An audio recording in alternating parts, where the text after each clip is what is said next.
ओम वेद प्रेमियों, सुधी श्रोताओं, संप्रति हम सब ऋग्वेद के तीसरे मंडल के 27वें सूक्त के 9वें मंत्र की व्याख्या में प्रवेश करने जा रहे हैं। मंत्र दृष्टा ऋषि विश्वामित्र गाथिन, देवता अग्नि, छंद गायत्री है। शीर्षक है यज्ञ वेदी में स्थापित यज्ञ कर्म पूरक पूज्य अग्निदेव की महत्ता। अब संबंधित मंत्र का सत्सर पाठ हो जाए।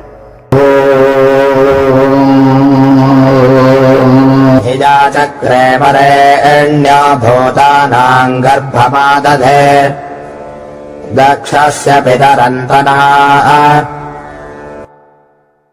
इस नवे मंत्र में यज्ञ वेदी में स्थापित यज्ञ कर्म में सहायक अस्तु पूज्य अग्नि की महत्ता का कथन है।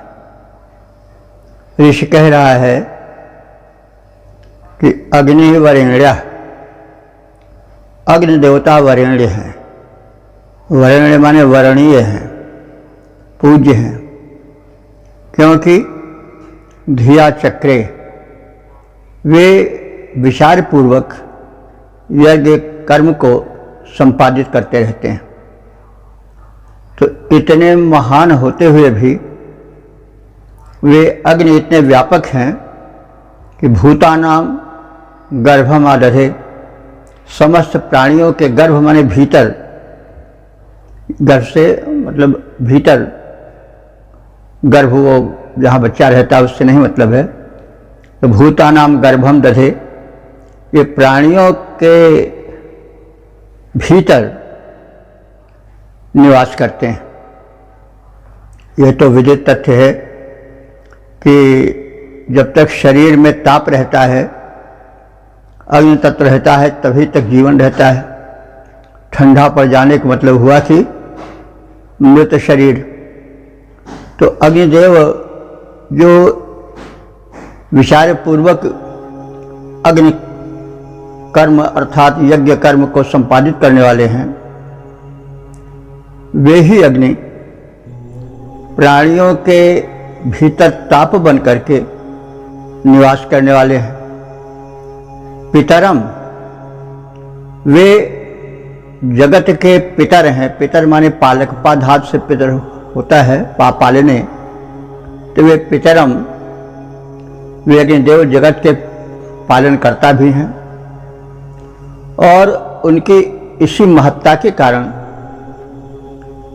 दक्षस्य तना, दक्ष जो कि प्रजापति हैं, उनकी तना माने तनया पुत्री पृथ्वी। तो कहा जाता है कि पृथ्वी वो भी दक्ष प्रजापति की पुत्री हैं। अदिति को भी पृथ्वी कहा जाता है, दक्ष प्रजापति की पुत्री अदिति भी हैं। उन्हें धरती भी कहा जाता है, भूमि भी कहा जाता है। तो कहने का मतलब मान्यता है कि जो प्रजापति हैं, सृष्टा हैं दक्ष, उनकी पुत्री पृथ्वी हैं। और वे पृथ्वी यज्ञ वेदी के रूप में अग्नि को अपनी गोद में बैठा लेती हैं, अर्थात उन्हें धारण करती हैं। तो यज्ञ वेदी अग्नि को धारण करती है, वो उसे पृथ्वी, संपूर्ण पृथ्वी का प्रतिनिधि मान लिया गया है। तो ये अग्निदेव संपूर्ण कर्मों को विचार पूर्वक करने के कारण पूजनीय हैं, यज्ञ कर्म के संपादक हैं।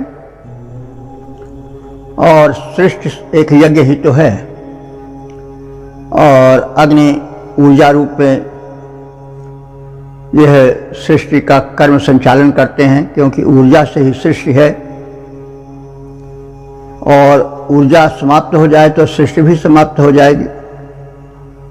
ऊर्जा विभिन्न रूपों में बटी हुई है और वह ऊर्जा अग्नि के कारण ही है। ये अग्निदेव चराचर प्राणियों के भीतर भी ताप बनकर जीवन भरकर व्याप्त हैं। इनकी इसी महत्ता के कारण इन जगत पालक अग्निदेव को दक्ष प्रजापति की पुत्री भूमि ने, पृथ्वी ने यज्ञवेदी रूप अपने गोदी में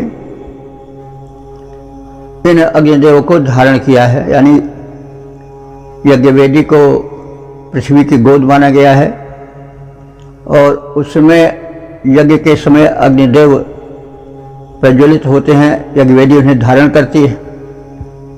तो ये महत्ता है कि जो प्रजापति है, सर्वोच्च पद है, उसकी पुत्री पृथ्वी है, कितनी महान है। वह अपनी गोद में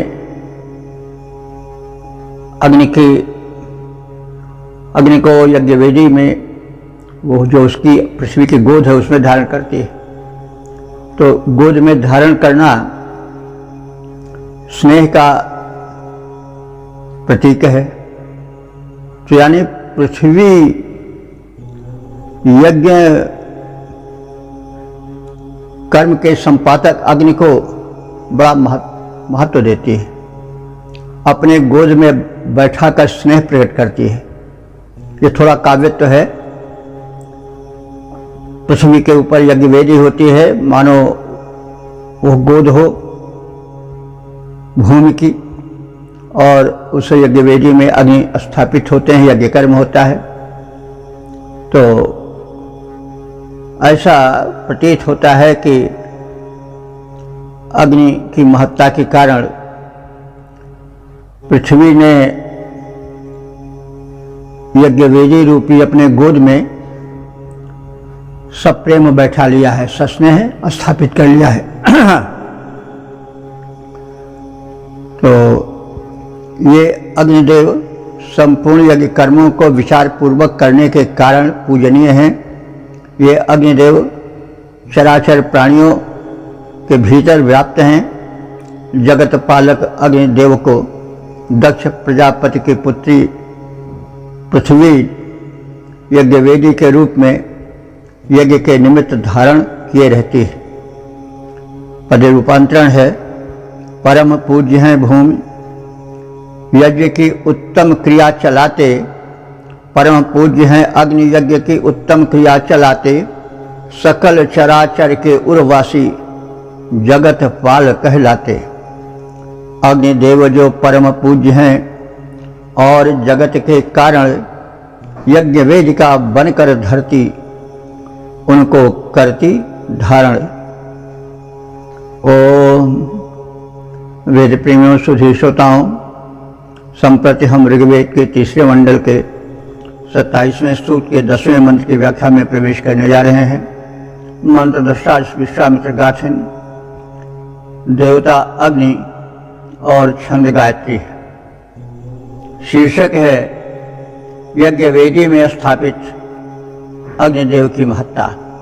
अब संबंधित मंत्र का प्रथम सस्वर पाठ हो जाए। नित्वा दधे वरेण्यं दक्षस्येणा सहस्कृता अग्ने सुधीति मुषिजम्। इस 10वें मंत्र में यज्ञ वेदिका में स्थापित पूज्य अग्नि की महत्ता का कथन है। ऋषि कह रहा है कि सहस कृत अग्ने, सह कृत, सह कहते हैं बल को, तो बल से उत्पन्न होने वाले अग्निदेव, ये कैसे? बल पूर्वक यानी श्रम पूर्वक अरण्य के मंथन से जो उत्पन्न होते हैं और जिनसे वेदी में यज्ञ कर्म संपादित होता है, उन अग्निदेव को बल का पुत्र कहा गया है। घर्षण बल से उत्पन्न होने के कारण यह अग्नि की महत्ता का संकेत है कि भाई बिना श्रम के देवता प्रकट नहीं होते हैं। मिल ही न रघुपति बिन अनुरागा, तो बिना प्रेम के, बिना शक्ति के, बिना तपस्या के देव शक्ति प्रकट नहीं होती है। यह संकेत है, इसीलिए बल का पुत्र कहा गया है। यदि अग्नि को आप उनको प्रसन्न करना चाहते हो तो आपको बल लगाना पड़ेगा, यानी श्रम करना पड़ेगा, तपस्या करनी पड़ेगी। यह संकेत है। तो हे सहोकृत अग्नि, हे घर्षण बल से उत्पन्न होने के कारण बल के पुत्र कहे जाने वाले अग्निदेव, सुदीप्तिम उषिजम वरिण्यम, तुम सुदीप्ति माने सुंदर दीप्ति से, श्रेष्ठ उत्कृष्ट दीप्ति से युक्त हो। और उषिजम, उषिजम माने हव्य की आहुति की अभिलाषा करने वाले हो, और अपनी महत्ता के कारण वरेण्य हो, वर्णीय हो, पूज्य हो। तो दक्षस्य इड़ा निदधे, तुम्हारे इसी महत्ता के कारण, तो माने तुमको, दक्षस्य पुत्री इड़ा, जो प्रजापति दक्ष की पुत्री इड़ा माने पृथ्वी है, वह तुम्हें निदधे, यज्ञ वेदिका रूपी अपनी गोद में धारण करती है। तो यह तुम्हारी महत्ता का द्योतक है। पृथ्वी जो है वो दक्ष की पुत्री है, और जो उस पर बनी वेदी है वही उसकी गोद है, गोदी है। तो गोदी में कोई किसी को धारण करता है तो वो बड़ा जो प्रिय होता है, स्नेहिल होता है, उसी को धारण किया जाता है। यानी पृथ्वी तुमसे बड़ा प्रेम करती है। तो हे घर्षण बल से उत्पन्न होने के कारण बलपुत्र कहे जाने वाले अग्निदेव, तुम उत्कृष्ट दीप्ति से युक्त हो, हव्याभिलाषी हो, और अपनी उत्तमता के कारण वर्णीय हो, पूज्य हो। तुम्हें तुम्हारी महत्ता के कारण दक्ष की कन्या इड़ा पृथ्वी वेदी रूप अपनी गोद में सब प्रेम धारण करती है। पद्य रूप है, हे बलपुत्र दीप्तयुत पावक, हे बलपुत्र दीप्तयुत पावक, हव्य कामनाधारी, पूज्य तुम्हें धरती धरती है, पूज्य तुम्हें धरती धरती है, जो है दक्ष कुमारी। ओम वेद प्रेमियों, सभी श्रोताओं, संप्रति हम सब ऋग्वेद के तीसरे मंडल के 27वें सूक्त के 11वें मंत्र की व्याख्या में प्रवेश करने जा रहे हैं। मंत्र दृष्टा विश्वामित्र गाथन, देवता अग्नि और छंद जगती है। शीर्षक है यज्ञ कर्म कुशल जन यज्ञ वेदी में अग्नि को प्रज्वलित रखते हैं। अब संबंधित मंत्र का सर्वप्रथम सस्वर पाठ हो जाए।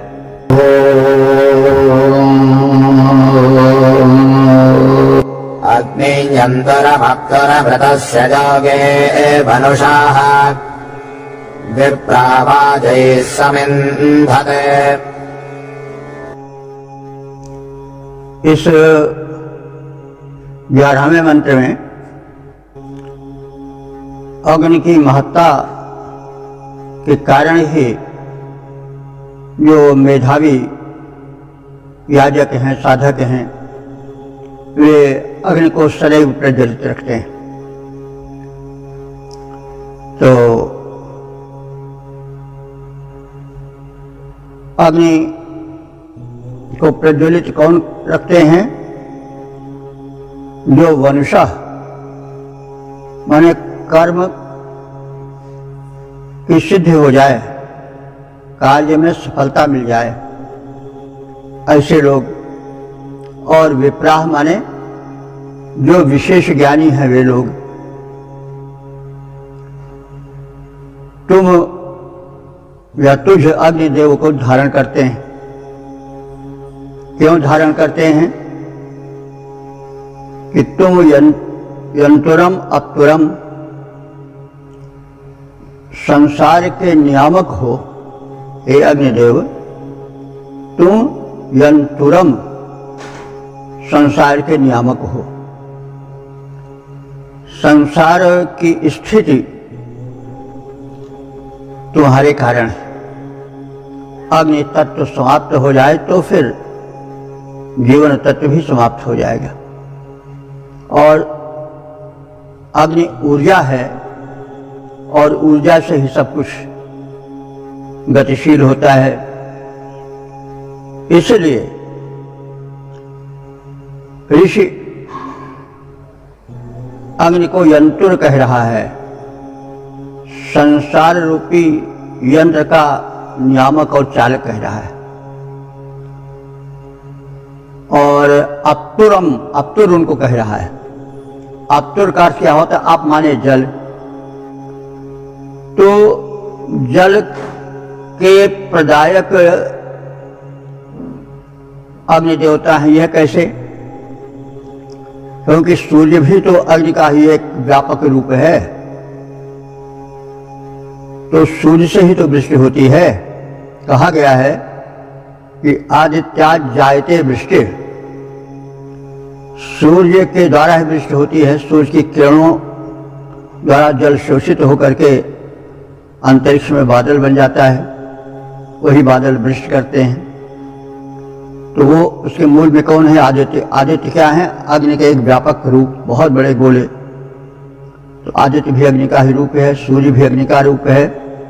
तो आदित्या जायते वृष्टि और वृष्टिरन्नम तथा प्रजा, ऐसा श्रुतियों में कहा गया है कि आदित्य से वृष्टि होती है, वृष्टि से अन्न होता है और अन्न से ही प्राणी जीवित रहते हैं, आहार से ही जीवित रहते हैं। तो अग्नि की महत्ता सिद्ध हो रही है।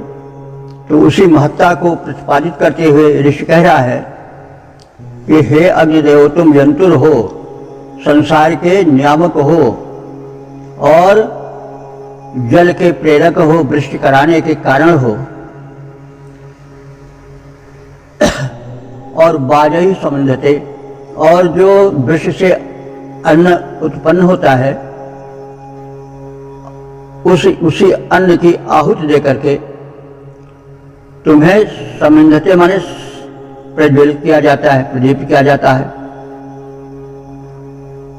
तो इस प्रकार से कर्म सिद्धि की इच्छा से मेधावी साधक गण, जगत नियंता, जल के प्रेरक अग्निदेव को हविष्यान्न द्वारा यज्ञ के निमित्त भली भांति प्रदीप्त करते हैं। यज्ञ से ही वृष्टि होती है। कहा नहीं गया है कि यज्ञात भोज पर्जन्य पर्जन्याद अन्न संभव, गीता में कहा गया है कि यज्ञ से पर्जन्य बनते हैं और पर्जन्य से वृष्टि होती है और वृष्टि से अन्न होता है, अन्न से जो है वह हविष्यान्न बनता है और यह आहुति होती है और यह क्रम चलता रहता है। इसीलिए अग्नि सृष्टि के मूल में है और उनकी महत्ता सर्वाधिक है। और इसीलिए जो ज्ञानी जन हैं वो वाजही, वाज माने होता है अन्न, तो अन्नों द्वारा, वाजही अन्नों द्वारा अर्थात हविष्यान्न द्वारा समिन्धते, सम्यक इंधते, यानी भली भांति तुमको ईंधन से प्रदीप्त करते हैं। तो कर्म सिद्धि की इच्छा से मेधावी साधक गण, जगत नियंता, जल के प्रेरक, वृष्टि के मूल कारण अग्निदेव को हविष्यान्न द्वारा यज्ञ के निमित्त भली भांति प्रदीप्त करते रहते हैं ताकि सृष्टि का कल्याण होता रहे और एक जो चक्र है वो चलता रहे, यज्ञ होता रहे, यज्ञ से देवगण प्रसन्न होते रहें और देवगण प्रसन्न होकर के मानवों को अपना अनुदान लुटाते रहें। पद रूपांतरण है कर्म सिद्ध की इच्छा मेधावी साधक गण लाते, भविष्यान से जल प्रेरक पावक को दीप्त बनाते। ओम वेद प्रेमियों सुधी श्रोताओं, संप्रति हम सब ऋग्वेद के तीसरे मंडल के 27वें सूक्त के 12वें मंत्र की व्याख्या में प्रवेश करने जा रहे हैं। मंत्र दृष्टांत विश्वामित्र गाथिन है, देवता अग्नि और छंद गायत्री है। शीर्षक है यज्ञशाला में व्यापक अग्नि की उपासना हो। अब संबंधित मंत्र का सर्वप्रथम सस्वर पाठ हो जाए।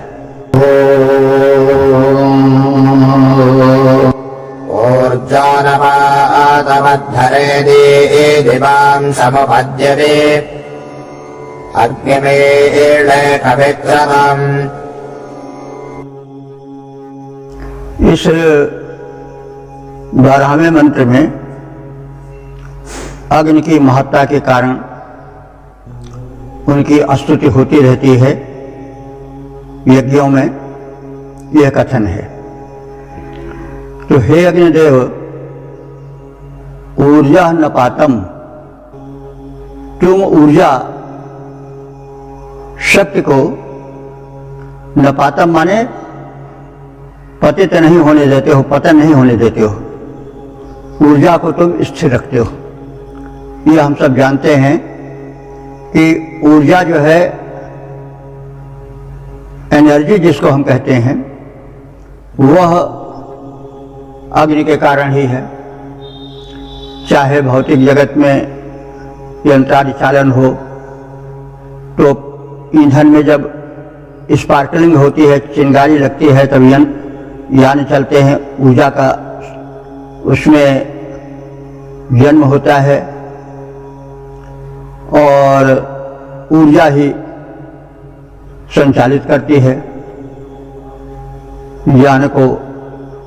उसी प्रकार से शरीर में भी जो अग्नि है, जो जठराग्नि बनकर रह रही है, वो भोजन पचाती है, अन्य धातुओं को भी वही पचाती है।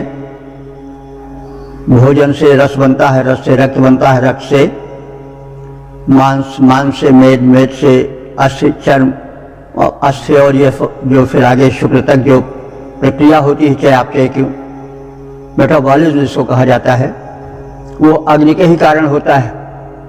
और जब अग्नि तत्व क्षीण होने लगता है तो यह जो मेटाबॉलिज्म की प्रक्रिया है, चाहे अपचय की प्रक्रिया है, यह धीमी पड़ने लग जाती है और मनुष्य झुकने लगता है, वह दुर्बल हो जाता है और अंत में जब अग्नि तत्व बिल्कुल शरीर से निकल जाता है तो शरीर मृत हो जाता है, ठंडा पड़ जाता है। तो ओज का कारण, तेज का कारण, ऊर्जा का कारण अग्नि है। चाहे वह यांत्रिक प्रक्रिया में हो, चाहे शरीर के चलने के, शरीर में यौवन के, ऊर्जा के, जरा और मरण को दूर रखने के रूप में हो, सर्वत्र अग्नि की ही महत्ता है। तो ऋषि अग्नि की महत्ता का बार बार कथन करता है। अग्नि के इंद्र के बाद सर्वाधिक सूत्र जो हैं या सूक्त जो हैं वो अग्नि संबंधित ही है, क्योंकि अग्नि ही सब कुछ है। अग्नि तत्व ही से बल है, पौरुष है, प्रकाश है, ओज तेज है, दृष्टि शक्ति है, दर्शन शक्ति है। तो जब यह ऊर्जा क्षीण होने लग जाती है, यह तब मतलब अग्नि तत्व क्षीण होने लग जाता है और बुढ़ापा आता है, जराग्रस्त हो जाता है, शरीर मरण को प्राप्त हो जाता है, उसका ओज तेज निकल जाता है, जगह जगह सिकुड़न पड़ जाती है। देखिए कोई भाटा वगैरह भूजा जाता है या टमाटर वगैरह, तो उसके बाद जब निकाला जाता है अग्नि तत्व उसका निकल जाता है, उसमें शिकन पड़ जाती है, तो वही चीज है, शिकन क्यों पड़ती है शरीर में? क्योंकि अग्नि तत्व क्षीण हो जाता है और निर्बलता भी सी आती है। यदि अग्नि तत्व प्रदीप्त रहे तो मनुष्य में जरा बहुत देर से आवेगी, मरण भी बहुत दूर जाएगा, हट जाएगा। तो जो अमरत्व प्रदायक है, अमृत है, वो पूज्य क्यों न हो? और भी अग्नि के तमाम गुण हैं जो हम समय समय पर मंत्र के अर्थ के रूप में प्रकट करते रहते हैं, कहते रहते हैं। तो इसलिए इसमें कहा गया है कि हे अग्निदेव, ऋषि कह रहा है कि तुम ऊर्जा न पातम, तुम ऊर्जा को गिरने नहीं देते हो, क्षीण नहीं होने देते हो, और उपद्यवि दीदिवांशम, और द्विलोक तक प्रकाशित होते रहते हो। द्विलोक कौन लोक है? अंतरिक्ष के बाद ये जो लोक पड़ता है वो द्विलोक होता है, जहाँ सूर्य प्रकाशित होते हैं। तो अग्नि ही का तो एक व्यापक रूप सूर्य है। इसीलिए ऋषि कह रहा है कि तुम भूलोक में ही नहीं, अंतरिक्ष लोक में ही नहीं, वरन सबसे ऊंचे लोक द्युलोक में भी प्रकाशित होते रहते हो सूर्य रूप में। तो हे बल को क्षीण न करने वाले, सूर्य रूप में द्युलोक तक प्रकाशित होने वाले अग्निदेव, कविक्रतुम अग्नि, तुम कवि हो, ज्ञानी हो, आनंद वर्षक हो और यज्ञ कराने वाले हो, मेधावी हो। अध्वरे ईडे, तुम्हारी इसी महत्ता के कारण हम अध्वर कहते हैं यज्ञ को। अध्वर माने यज्ञ में, ईडे माने तुम्हारी स्तुति करते हैं। ईडे स्तुति करना।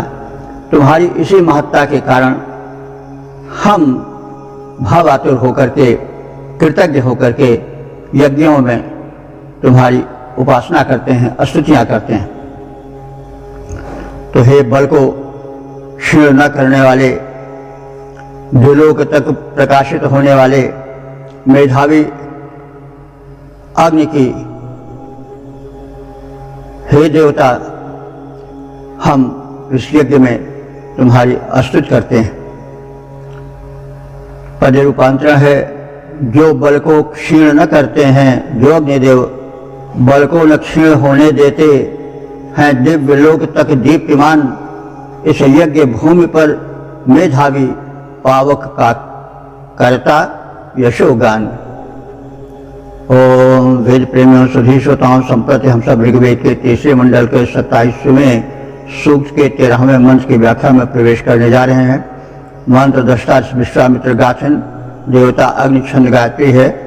शीर्षक है वेदी में प्रदीप्त अग्नि को नमन।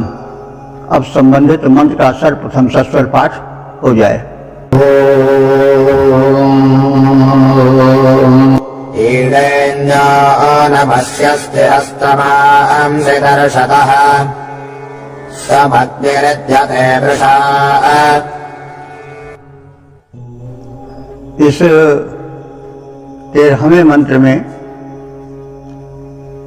वेदी में प्रदीप्त पूज्य और अंधकार नाशक अग्निदेव की स्तुति है। ऋषि कह रहा है कि हे अग्निदेव, तुम ईडेन्यः, ईडेन्यः माने पूजनीय हो, नमस्यः अपनी महत्ता के कारण नमन के योग्य हो, दर्शतः और दर्शनीय हो, वृषा तमांसी तेरा अग्नि, हे अग्नि तुम वृषा, वृषतमा माने अत्यंत बलवान हो। वृष माने बलवान होता है और वृष माने वर्षक भी होता है। वर्षा कृपा की वर्षा होती है, अन्न की वर्षा होती है, वृष होती है, सब वर्षा ही है। तो व्यापक रूप में किसी को प्रदान करना भी वर्षा है। धन बरस रहा है, कृपा बरस रही है, प्रेम बरस रहा है। तो बरसना मतलब आधिक्य का, प्राचुर्य का द्योतक है। और वृष जो है बल का भी द्योतक है, वृष बैल को भी कहा जाता है क्योंकि बैल में बल होता है इसीलिए। तो आजकल तो जो है वो बैल के लिए ही ज़्यादा होता है, लेकिन प्रारंभिक क्षणों में या प्रारंभिक काल में, ऋग्वेद काल में शब्दों में वो रूढ़ता नहीं आई थी। बाद में जो समय बीता गया शब्द रूढ़ होते गए। तो ये भाषा की प्राचीनता का लक्षण है। तो हे अग्निदेव, तुम वृषतम हो अर्थात शक्तिशाली अथवा वर्षक हो, और तमांश तिरह, तमांश माने अंधकारों को, तिरह माने हटा देने वाले हो, दूर कर देने वाले हो। तमांसी बहुवचन में है, तमह तमसी तमांसी। तो अंधकार ज्ञान का अंधकार हो सकता है, निराशा का अंधकार हो सकता है, जो भौतिक अंधकार है, जो रास्ता नहीं चलने देता है, वो भी अंधकार ही है, जो दृश्य की शक्ति को क्षीण कर देता है। तो तमाम अनेक अंधकार का वह रूप जो मनुष्य को प्रगति के लिए बाधित करे वो अंधकार ही है, जो कष्ट दे वो अंधकार ही है। इसीलिए तमाम से कहा गया है कि हे अग्निदेव, तुम बलवान हो, ऐश्वर्यों के वर्षक हो, अज्ञान निराशा आदि अंधकारों को दूर करने वाले हो। तो ऐसे तुझ महान अग्नि को समइद्धते हम उपासक विधिवत प्रदीप कर रहे हैं। यज्ञ वेदी में तुम्हारा प्रज्वलन हो, इसकी चेष्टा कर रहे हैं। तो हे पूज्य, नमस्य, दर्शनीय, बलवान, स्वप्रकाश से प्रकाशित अंधकार को दूर करते हुए अग्निदेव, तुम संप्रति यज्ञ वेदी में विधिवत प्रदीप्त हो रहे हो, तुम्हें नमन है। अब इसके पद रूपांतरण को देख लें। पूज्य नमस्य सुदर्शन शोभन अग्नि परम बलधारी, आहुति से होते प्रदीप्त हो तिमिर जाल अपहारी। ओम वेद प्रेमियों, सुधीर श्रोताओं, संप्रति हम सब ऋग्वेद के तीसरे मंडल के 27वें सूक्त के 14वें मंत्र की व्याख्या में प्रवेश कर रहे हैं। मंत्र दृष्टा विश्वामित्र गाथिन, देवता अग्नि और छंद गायत्री है। शीर्षक है स्तुतियों को सुनने वाले अग्निदेव। अब संबंधित मंत्र का सर्वप्रथम सस्वर पाठ हो जाए।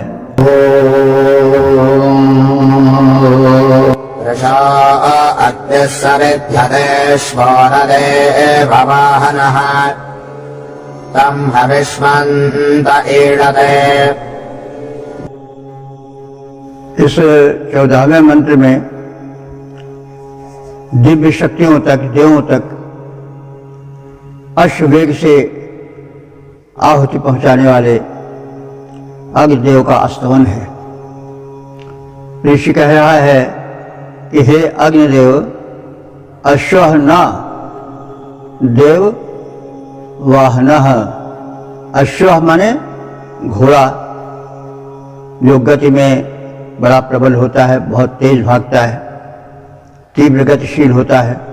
तो अश्वः न माने समान। यह आप सब जानते हैं कि वेदों में न शब्द यदि संज्ञा के बाद आता है तो समान का अर्थ बताता है। अश्वः न माने अश्व के समान, और अगर न अश्व के पहले हो जाता तो नकारात्मक हो जाता।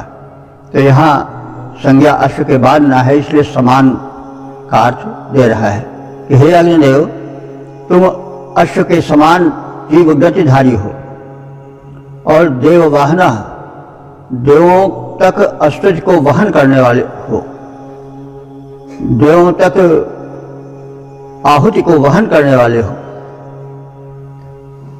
ऐसे तुझ विश्व अग्नि संविधते, तुझ बलवान अथवा मनोरथों के वर्षक अग्नि की समयुद्धते भली विधि से जो है वह प्रज्वलन का प्रयत्न किया जा रहा है। तो अश्व के समान तीव्र वेगधारी देवों का आवाहन करने वाले हे बलवान अग्निदेव, तुम्हें हम सब याजक गण वेदी में प्रज्वलित कर रहे हैं और तुम प्रज्वलित दृश्यमान हो रहे हो। हविष्मंता तम ईदते, और तुम्हारे इस प्रज्वलन से प्रसन्न जो हविष्मंता माने हविदाता यजमान है, वो तम ईदते तुम्हारे इस प्रारूप की ईदते माने स्तुति कर रहे हैं। तो हे बलवान अग्नि देव, तुम अश्वगति से देवताओं तक हव्य भाग यज्ञ भाग पहुंचाने वाले हो, और तुम प्रबल हो, महान हो।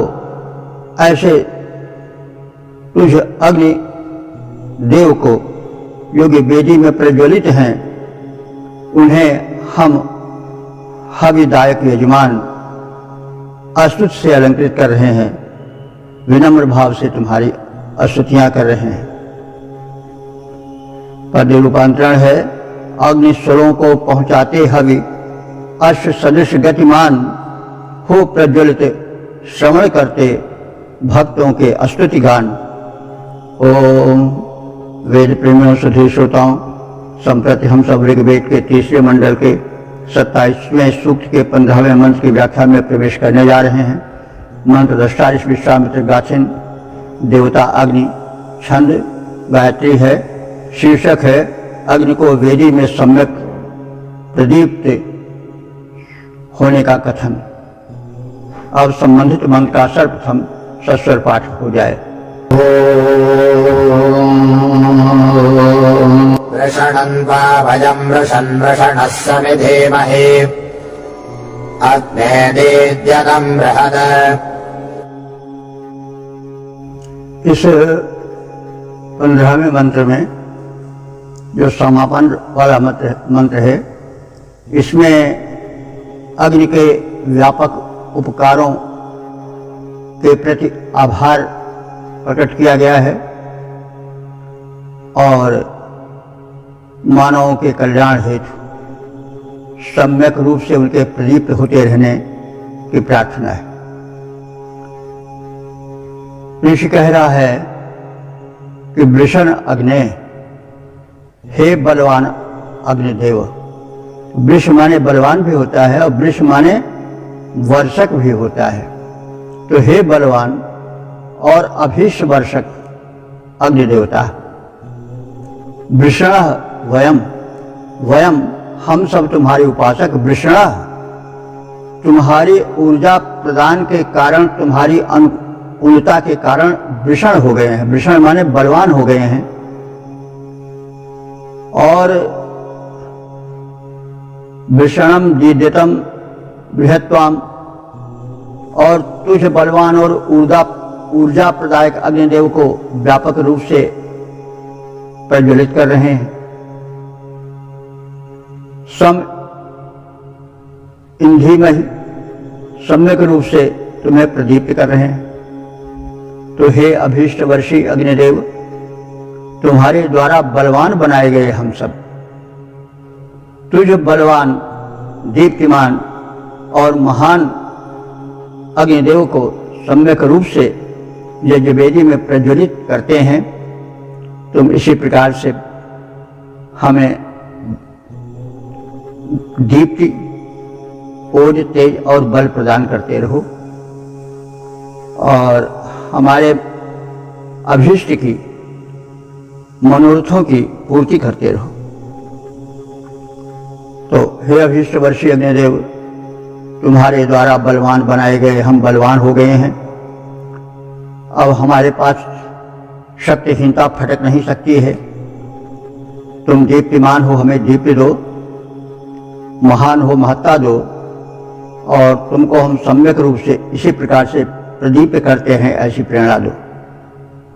पद रूपांतरण है, हे अभीष्ट प्रद अग्निदेव, तुम बलि दीप्तयुक्त भारी, हम आहुति से बढ़ा रहे हैं सम्यक दीप्ति तुम्हारी, हमको दीप्तमान कर दो, हम करते विनय तुम्हारी।